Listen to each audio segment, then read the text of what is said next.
যারা বাড়িতে বসে টিভির পর্দায় চোখ রেখেছেন তাদের জন্য দেশ বিদেশের পুজো। এই মুহূর্তে সেলিব্রিটিদের পুজো আপনাদের সামনে আনবো। শুরুতেই অমিতাভ বচ্চন। তিনি আজ বেশ কিছুটা সময় কাটিয়েছেন পুজো মণ্ডপে। তিনি নিজে অঞ্জলি দিয়েছেন, সপরিবারে ছোট্ট নাতনিকে পর্যন্ত তিনি সঙ্গে করে নিয়ে গিয়েছিলেন। অমিতাভ বচ্চন গিয়েছিলেন রামকৃষ্ণ মিশনের পূজা মণ্ডপে। দেখতে পাচ্ছেন জয়া বচ্চন সঙ্গে রয়েছেন, এমনকি ঐশ্বরিয়া রায় সঙ্গে ছোট্ট আরাধ্যা। সপরিবারে অমিতাভ আজ অঞ্জলি দিয়েছেন। প্রত্যেক বছর নিয়ম করে তিনি পুজো মণ্ডপে যান এবং অঞ্জলি দেন, এবছরও তার ব্যতিক্রম নয়।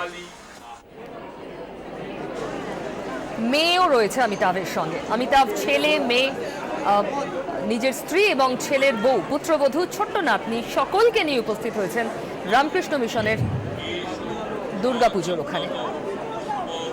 আরাধ্যাকে কোলে নিয়ে অঞ্জলি দিয়েছেন ঐশ্বরিয়া।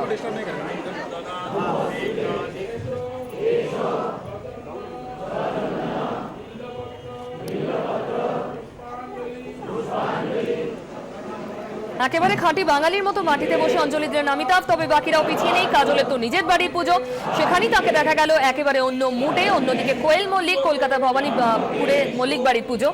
রণবীর কাপুর তিনিও দুর্গাপুজোয় পৌঁছে গিয়েছিলেন মুখার্জি বাড়ির পুজোতে। রানী মুখার্জির বাড়ির পুজোয় রণবীর কাপুরকে দেখা যাচ্ছে। আর অন্যদিকে সৌরভ গাঙ্গুলি, তিনিও প্রত্যেকবার তার বাড়ির পাশের পুজোর সঙ্গে ওতপ্রোতভাবে জড়িয়ে এবং তিনি যতটা ইনভলভ ততটাই সময় কাটান সেখানে গিয়ে।